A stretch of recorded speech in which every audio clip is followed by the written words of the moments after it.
I got a question for y'all. What was your initial thoughts when you heard the title Goddamn Shame?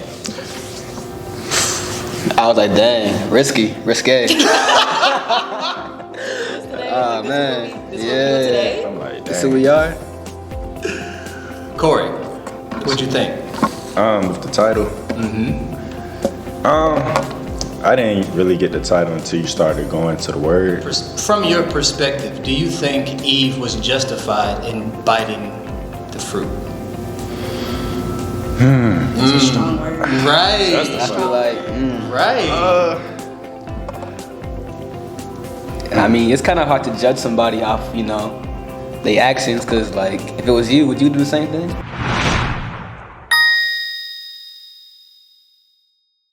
Like, we don't know, I don't think that she was justified, but I do understand her perspective, like just wanting to be more like God, just wanting to be a part of Him. And being closer with Him, and also she's a woman who doesn't really know who she is. So she's trying to figure out a lot of things. So I can understand, like, just from my experience of being a young woman trying to figure out where I want to go, like, you are in this unknown place. So yeah, she probably made that decision off of a lot of factors. That was good. One thing that really caught my eye through the sermon was when you said,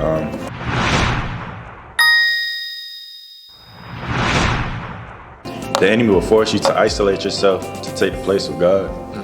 So, I mean, I know there's a lot of people that, when they feel, when they just feeling down, they just try to be by themselves and just get away from their family and just, because, I got to a point like that before too. I mean, you might as well be transparent, where I just want to be by myself and just, and that's not how you're supposed to handle different situations. So, Right. Yeah, so. Who am I talking to? And the main part of that was the enemy won't tempt you with something that you don't already want. I felt like that was very powerful because, like, in the back of our minds we would always say, like, oh, I don't really want that, that's not what I really want, but we always have those selfish things in the back of our head that subconsciously want things that the devil tempts us with. Yeah. And it's kind of scary at the same time. Because, like, just imagine, like, all the things that you inwardly desire, and then, like, you being approached with those things, now you have to double check just to make sure it's coming from the right place. I think that can be incredibly scary.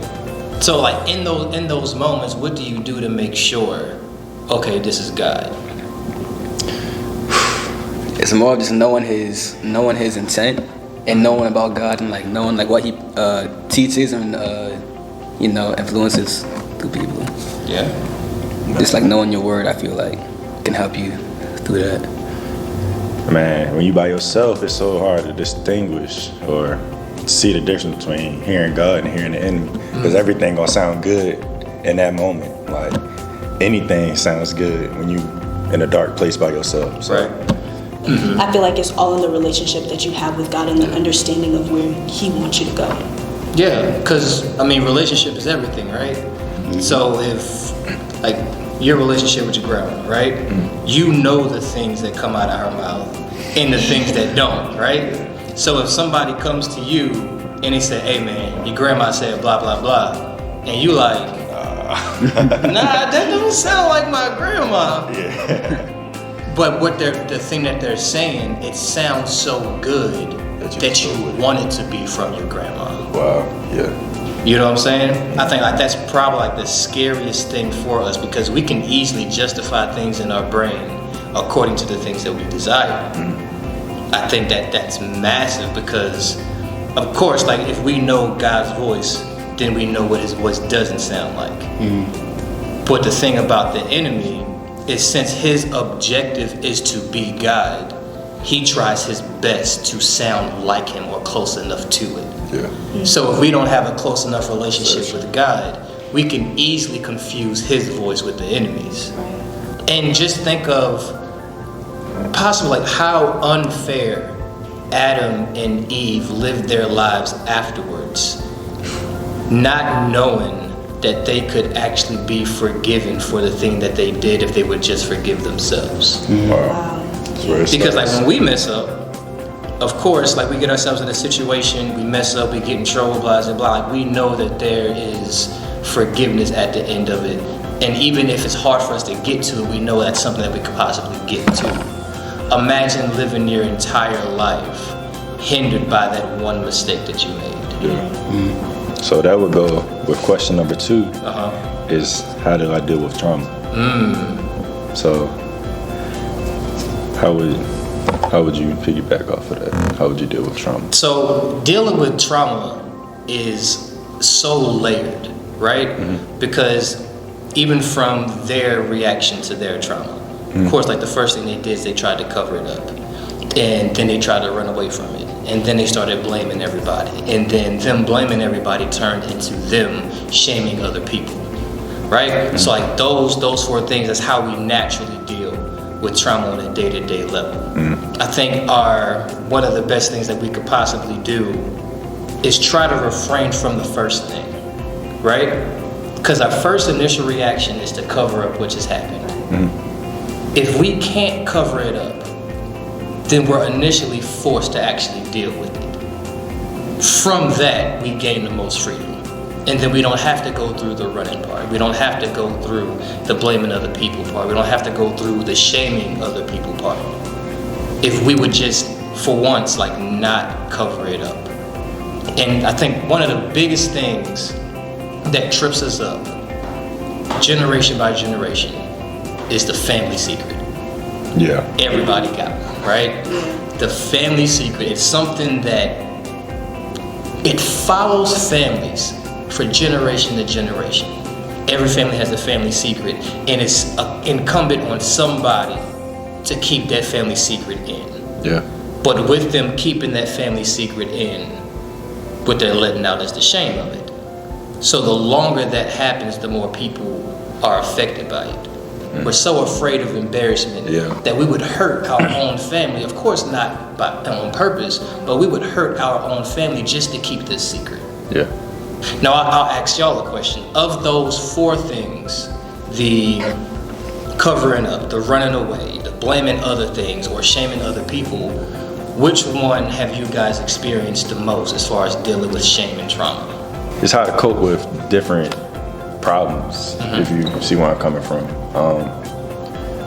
And how to carry that different weight of the different problems without telling people that I'm going through things. So, you know, as a man, you know, I don't know if this is for everybody. You don't want everybody to know that you're going through something. Like I had a conversation with my friend earlier. I was like, man, I don't like telling people that I'm going through stuff. I'd rather just go through it and get over it and just handle it on my own. But I don't think that's the healthy way to do it. I'd probably say just covering up, or just like Corey was saying, just you know, hide it inside, don't let it out, don't tell nobody, and do it by yourself, just like that. Sarah? Yeah, I would say covering up and running away.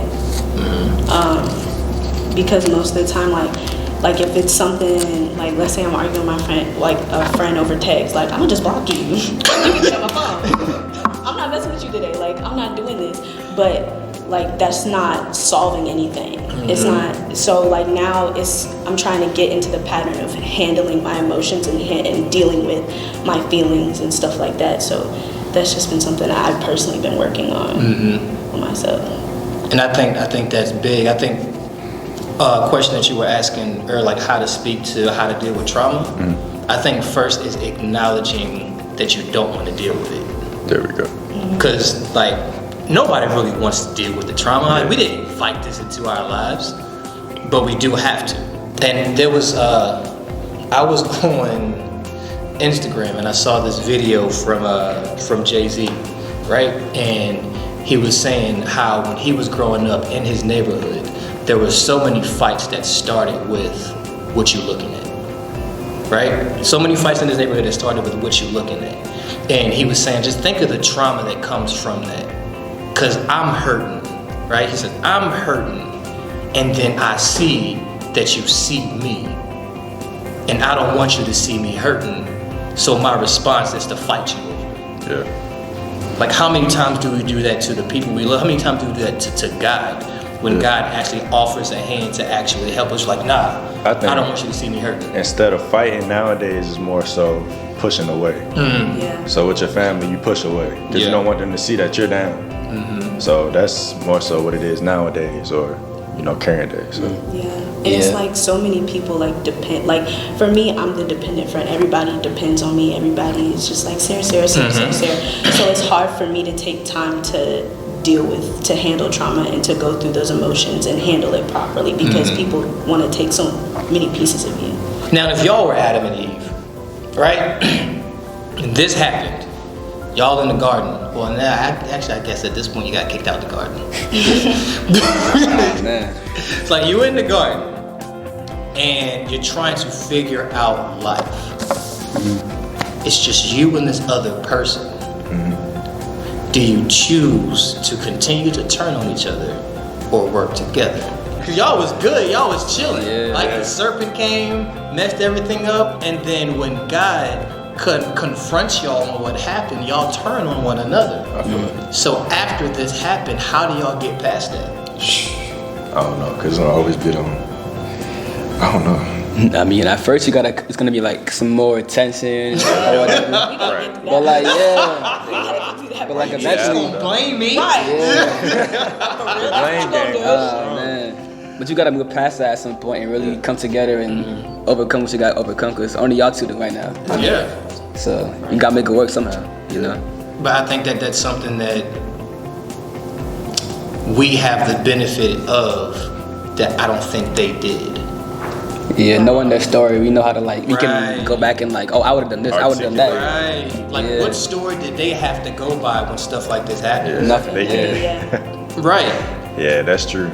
So even with us now, the things that happen to you on a daily basis that aren't like in your favor and things that you've never seen happen before, the same could be said for you. Right. So the things that you go through, the experiences that you have every single day could be almost like a litmus test for someone in a newer generation. Wow. That they can listen, they can hear, they can read about what happened to you so they don't have to go through the same thing. Is it possible that Adam and Eve's purpose was to show us how to defeat shame? But we never really look at it that way. Wow.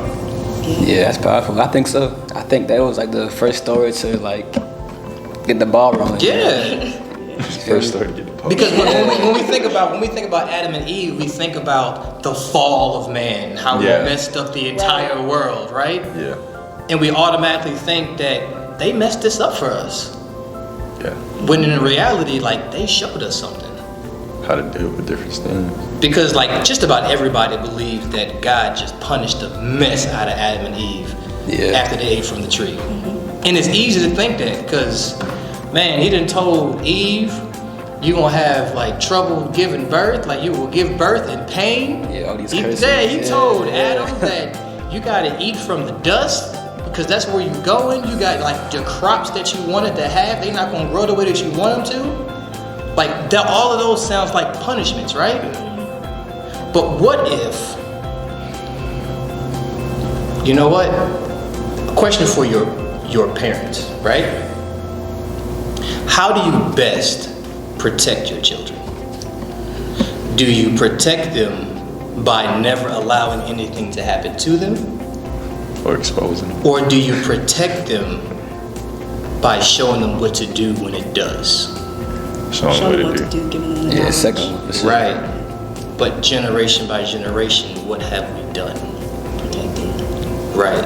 Look, Because what God did with Adam and Eve, why we thought it was a punishment, He was equipping them to live their life after they got kicked out of the garden. What they did was what they did, right? Everything that we do has a consequence to it, right? God already knew what that consequence was going to be.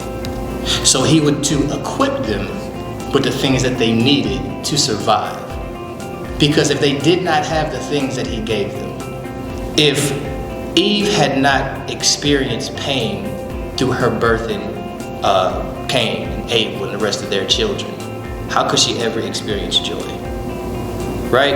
Is Adam doesn't know the hardship of growing crops. How could he ever celebrate a job well done? right? Because everything before that point was given to them. Yeah. And how much do we learn about stuff just being given to us? Nothing. Right. So in that very moment, God understood, for my children to survive, they have to learn this. Yeah. Man. This blessed me. I needed this. Nah, for real. I needed this. That's dope. You know, Yeah. 3 points, boom, boom, boom. It gave me a different perspective. It was just handling different situations, honestly, and just, wow. If I would have had this talk a little earlier, like, this can really bless a lot of people my age, honestly.